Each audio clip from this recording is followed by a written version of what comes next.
good.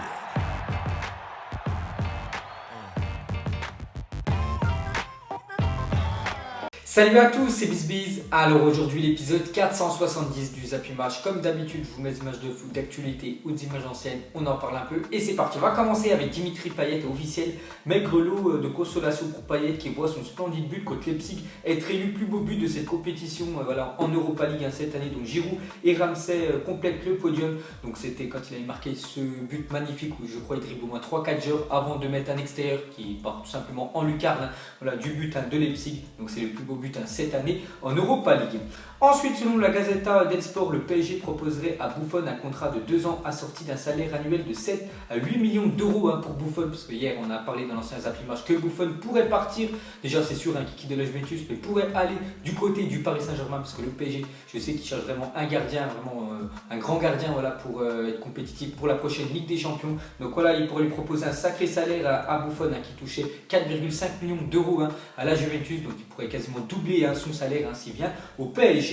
On va ensuite regarder la répartition des droits TV de la saison 2017-2018 en première ligue. Donc c'est jackpot pour les deux Manchester. Donc Manchester City et Manchester United, les deux premiers du championnat, qui empochent quand même plus de 165 millions d'euros rien qu'avec les droits TV, parce que tous les autres pays adorent vraiment la première ligue. C'est quand même le championnat le plus suivi de la planète. Donc ils payent très cher pour acquérir ces droits TV. Donc 165 millions d'euros pour les deux Manchester, et quand même le dernier du championnat, West Bromwich, a touché 108 millions d'euros grâce aux droits TV. C'est pour ça que là-bas c'est vraiment jackpot.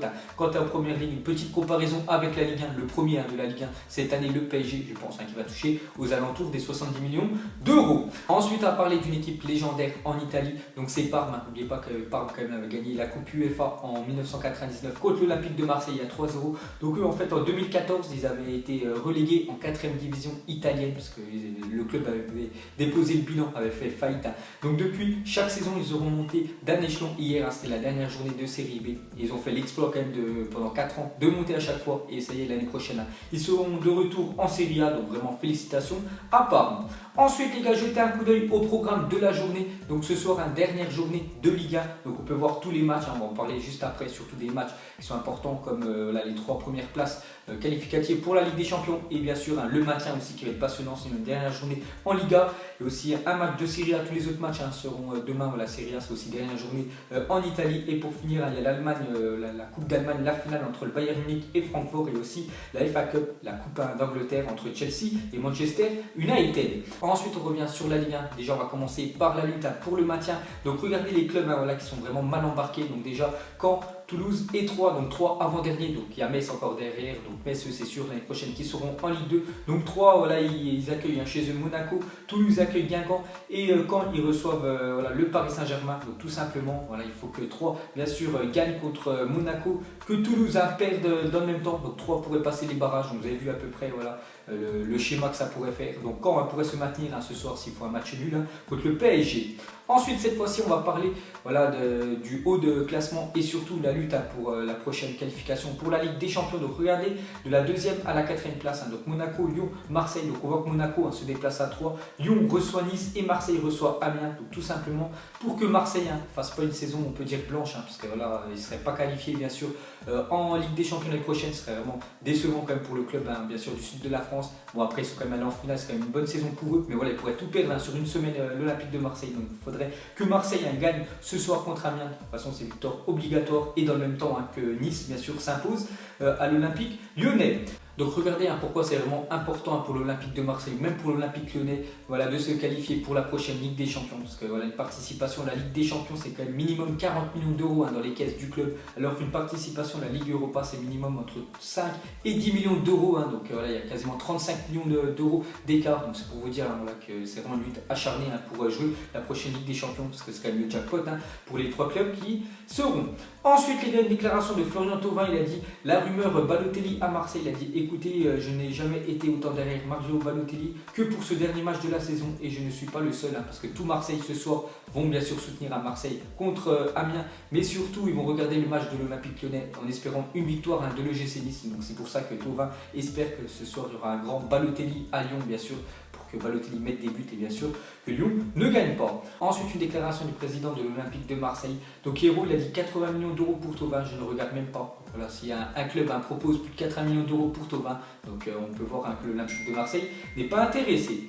Ensuite, officiel, Christian Gourcuff devient l'entraîneur de Al Gharafa au Qatar. Donc voilà, Christian Gourcuff, ancien entraîneur de Rennes, il a fait pas mal de clubs, donc on voit qu'il part au Qatar. Donc bien sûr, quand tu pars au Qatar, ton salaire est doublé, voire triplé. Ensuite, officiel, le barrage Ajaccio-Le Havre est reporté sur décision préfectorale après caillassage du quart des Havrais. Donc il devait se dérouler hier. En plus, j'avais prévu de regarder le match, et dommage, parce que le match a été annulé, parce que en fait, le bus du Havre a jamais pu rejoindre le stade, parce que voilà, il y a des supporters, je crois, de Ajaccio ont jeté des pétards, tout ça, donc il y avait pas mal, on peut dire, d'embrouille devant. Donc voilà, les gars, le match annulé, donc je sais pas quand va avoir lieu le match, et peut-être qu'il pourrait se disputer sur un terrain neutre. Ensuite, à parler de Cristiano Ronaldo, propose de payer 14 millions d'euros au trésor public espagnol et de se déclarer coupable des délits fiscaux il est accusé selon El Mundo. Donc voilà, Cristiano Ronaldo, on sait qu'il a encore beaucoup de problèmes avec le fisc, là, bien sûr, espagnol. Il a encore beaucoup d'argent. Donc voilà, il aimerait mettre, on peut dire, les points sur les i et bien sûr payer toutes les amendes qu'il doit. Donc il va donner quand même plus de 14 millions d'euros pour être enfin libre, bien sûr, avec le fisc espagnol. Ensuite, on va parler d'Andrés Iniesta et ses 32 trophées remportés au cours de sa carrière avec le FC Barcelone. Donc hier, il a fait une petite photo avec tous les trophées qu'il a remportés au Barça. Et il y en a beaucoup, plus de 32 quand même, parce qu'Iniesta, pour ceux qui ne savent pas, demain, voilà, il dispute son dernier match, bien sûr, on peut dire en Liga avec le FC Barcelone. Donc c'est quand même un événement, parce que ça faisait plus de, je crois, 20 ans voilà, qu'il était dans le club. Donc voilà, gros, bien sûr, genre légendaire là-bas. Et on peut voir qu'il fait la une journal Mundo Deportivo. Donc déjà en titre, c'est marqué à ses pieds. Et dans une cérémonie émouvante, les légendes du Barça et du foot ont dit adieu à l'infini Iniesta au Camp Nou.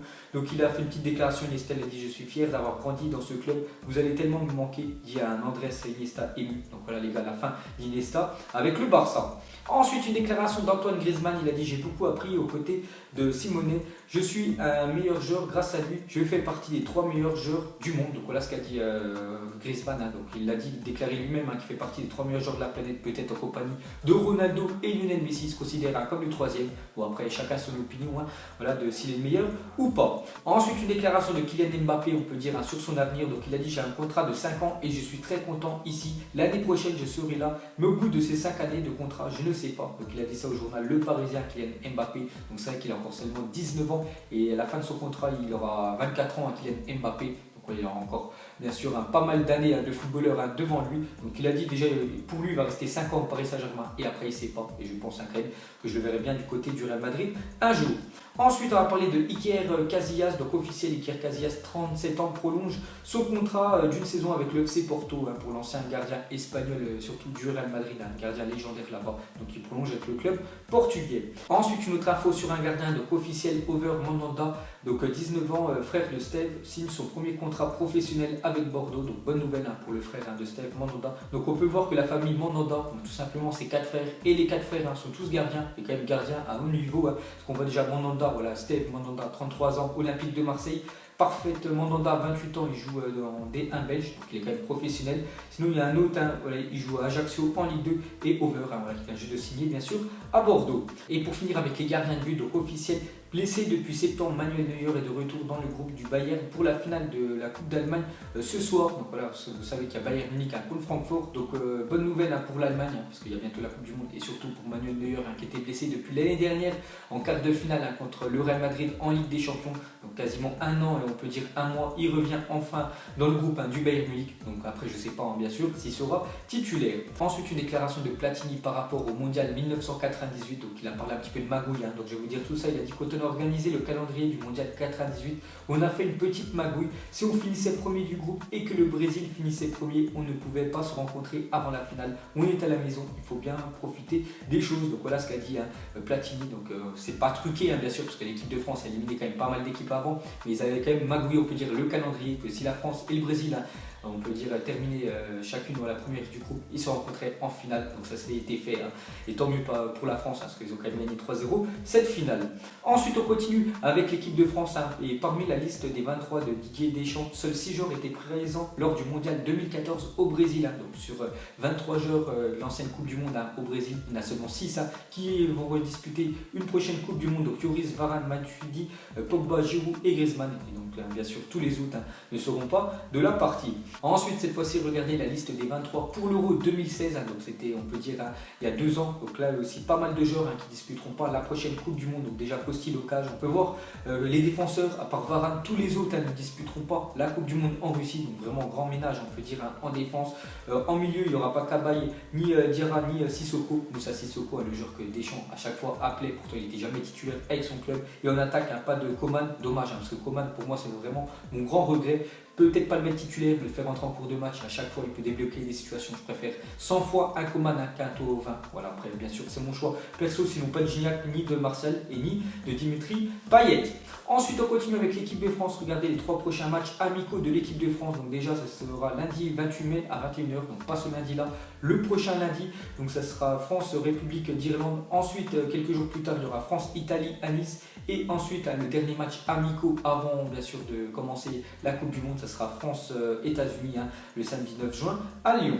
Ensuite, Justin Kluivert ne prolongera pas son contrat avec l'Ajax Amsterdam. Pour rappel, il est lié au club jusqu'en juin 2019. Donc, coup dur quand même pour l'Ajax, voilà, parce que la fin de son contrat c'est dans 1 an et lui il pourrait partir gratuitement l'été prochain.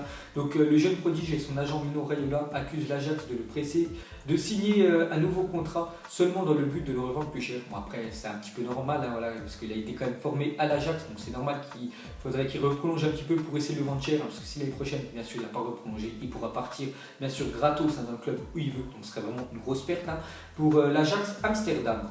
Et pour finir ce Zap Image, donc on va parler de Lacazette, donc l'absence de Lacazette au mondial pour vous, est-ce que c'est logique ou pour vous, est-ce que c'est pas normal du tout, il aurait dû être dedans, donc vous mettrez tout ça en commentaire. Donc voilà les gars, la fin du Zap Image 470, donc si ça vous a plu, un petit like et je vous ferai l'épisode 471 lundi. Donc moi je vous laisse et je vous dis à la prochaine comme d'habitude, ciao à tous. Dans le tour, j'ai la veuve dans l'OCB, là je suis au Mama Shelter. Je sais même pas comment s'appelle, elle doit passer vers 20 h. Les yeux rivés vers le ciel, en vrai j'ai mal, j'y pense encore. Mon poteau en cellule, il me manque c'est quand qu'il sort. Ok je me cale, toujours au fond du car. Comme au virage, à Marseille ça crie aux armes. J'ai pas le permis, vas-y la mise prend les commandes. Ne fais pas la